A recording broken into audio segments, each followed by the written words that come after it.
Hello, and welcome to the Ask the Expert series. I'm Meg, as many of you already know, and I am super thrilled to be teaming up with QuickBooks on their Ask the Expert series. And specifically, I'm going to be chatting about and dorking out about how to bring sustainability into your business. The past year and a half, QuickBooks has been actively investing in small businesses by providing them with all sorts of resources to help give them a leg up, and specifically in the sustainability space. A bit about me and about my work. I have been in business for, I think over 10 years now. And I'm a photographer, sustainability strategist, and co-founder of Plastic Free Fridays. I cut my teeth and started out as a hungry snowboard photographer, traveling the world, telling stories about the planet through the lens of the action sports industry. I started teaming up with nonprofits like the Trust for Public Land and Protect Our Winners to help marry creativity with the impact of nonprofit work. And as my career grew, I saw there being an amazing opportunity to be working with companies from the inside out to create impact campaigns. And I've worked with companies like from massive corporations to small grassroots organizations, and all the work I've done has helped shift the needle, no matter how big or small, because there's always an opportunity to bring more sustainability into a company and into a business. I truly see the importance of lifting up other small businesses to be leaders in their industries and guide them on the sustainability journey, because ultimately we're all in this together. And it's really important to remember, especially in your own work, that it's possible to be profitable and also be good for the planet. So let's dive into some tips and tricks that have really helped me guide me on my journey with the brand I've created today. Okay, first and foremost, minimizing packaging. This is huge, and especially for all the consumer brands out there, as I'm sure you know, packaging is a massive problem. And just look at the Pacific Gyre. Like, there's so much trash going into the oceans, into the seas, into our planet. And ultimately, packaging is a design flaw. It's not needed. And there's so many opportunities out there, no matter your price point. There's, biodegradable mailers nowadays. There's backyard compostable bits of plastic. There's fully water-soluble green cell foam that you can use. There's so much innovation in this space. And, no matter what your products are, there's a lot of different options that can meet your needs without having to have these like evergreen plastic materials that last forever and ever and ever. So anyway, definitely look into it because there's a lot of options out there. Another tip that I can recommend is look into renewable energy. And when I say that, it doesn't necessarily mean buy solar panels and invest in electric vehicle. Although if you have the resources to do that, please do it, because that's really important. But if you don't have the financial means to go out and buy a new electric vehicle or put solar panels on your house or office, there's ways that you can also support the industry in the transition to decarbonizing the energy economy. Call up your utility company, and depending upon your state, you might be able to switch your energy sources to renewable energy. So it's literally as easy as a phone call, and depending upon where you live in the country, you can call and ask if you can switch your energy to renewable sources. So make the call today, because that could be a really easy switch for you. Another great thing you can do is volunteer. As a small business owner and a subject matter expert, you are an expert in your space, and you are an incredible resource that could be really valuable to nonprofits in your community. Whether that's getting involved with a nonprofit that's in your local area, or getting involved in local government. There's so many ways that you can really help shift the needle and help out the boots on the ground, and your skill set can be really valuable to that.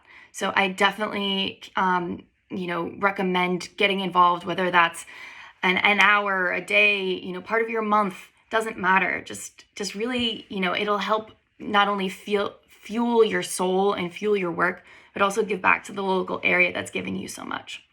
Another thing you can do is offset. And yes, I'm going to disclose that offsetting is not the solution. I don't encourage people to just continue consuming and be like, oh, well, we can just just pay to offset all the consumption habits we have.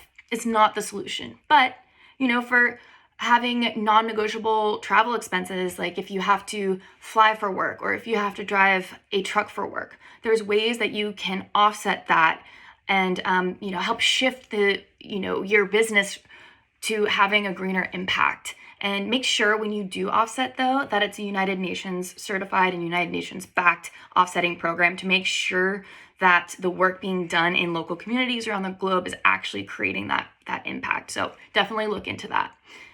And last but not least, one of the most important things that I can recommend for you as a small business to do is push for systemic change. A major component of sustainability that a lot of people don't talk about is that it's important to account for different worldviews and cultures. Challenge your unconscious bias and privilege to be a better leader in your community.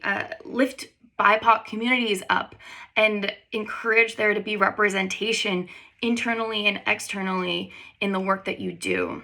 For instance, if you create campaigns for a living, make sure that you have BIPOC communities represented in the work that you're putting out there into the world so that you can really help shift the narrative and make sure that everyone's accounted for and all different viewpoints are accounted for. And you know what? Ultimately, environmental justice and social justice are intrinsically linked. So if I can give you any advice today, make sure that that's a part of the fabric of your company moving forward. All right, let's dive into some questions from the audience. Okay, let's see. Number 1, best way to start making your business more sustainable. Okay, I love this question because as co-founder of Plastic Free Fridays, I see massive importance on, making that first step attainable. I definitely can see how the environmental movement and the environmental space can be incredibly polarizing and paralyzing. And ultimately, the best way that you can take action is take action now and make sure it's small and incremental steps so that you don't burn out on this journey. Because ultimately, it's a journey, it's not a destination. And whether that be incorporating Plastic-Free Fridays in your company and encouraging your customers to do the same by saying no to single-use plastic 1 day a week, you could start as simple as that. Switch up your packaging sources, offset. There's so many ways that you can take that very first step to help create that momentum. So that's my greatest advice there, is to just take that first step and be gentle on yourself. It's a journey. Okay, second question. What's your POV on carbon offsetting for small businesses? Okay, I touched on this a little bit, but I'll dive into it a bit more.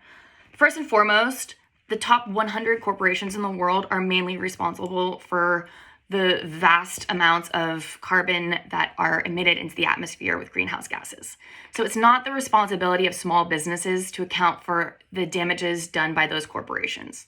However, being a leader in your industry and in your community, you can create massive amounts of change and really impact the greater area and scope of your work. So if you are a leader and if you are actively pushing to make your company as carbon neutral as possible, that will inspire other members of your community and your industry to take note and take change. And ultimately, that can help put pressure on these top corporations to also take accountability and make change. So yes, offset responsibly and do it so you can be a leader in your area of business and expertise. Okay. Do you have recs for sustainable packaging? Oh boy, I do. Okay, little known fact, I am a packaging nerd and I love different packaging options. I have this little library of materials that I've collected over the years, and anywhere from backyard compostable mailers, this is really cool, to insulating materials made from discarded coconut husks from the coconut water industry. There's so much cool innovations out there. Water soluble hang tags. Oh, literally, I could go on and on and on, but I would definitely encourage brands to take note and see what else is out there, and also encourage your customers to be active members of the conversation. Have them Instagram your packaging, have them talk about it and interact with it.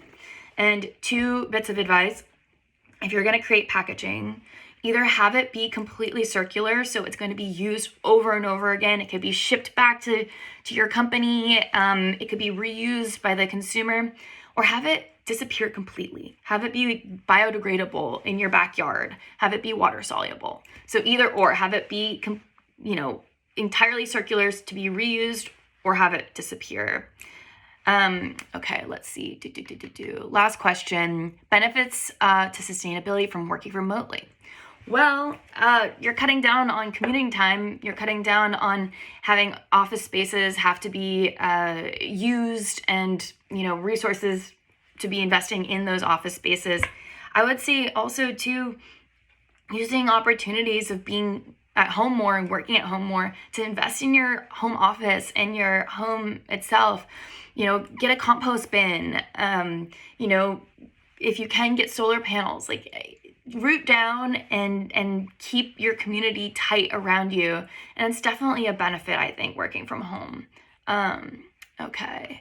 Yeah, I guess that's all for questions, but ultimately, we're just scratching the surface here with some of these tips and tricks, and feel free to shoot over additional questions in the comment section below, or send me a DM. I'm happy to unpack them one-on-one with you and, nerd out together, because ultimately, this is really important. And having businesses and leaders like yourself in your space take accountability and create that momentum. This is hugely important for the industry as a whole. And, I also encourage you to check out the resources on the Climate Hub on QuickBooks website. Depending upon what you do for work, there's all different types of advice that they are listing there for you to help guide you on your sustainability journey. And, whether your business has been around for decades or if you're just starting out, there's so many options out there to help you and, guide you for a better future and a more sustainable future for your business. Because ultimately, this is all about future-proofing your work today for tomorrow. So anyway, thank you so much for tuning in. Loved chatting, and let's continue the convo and do this together. Anyway, bye.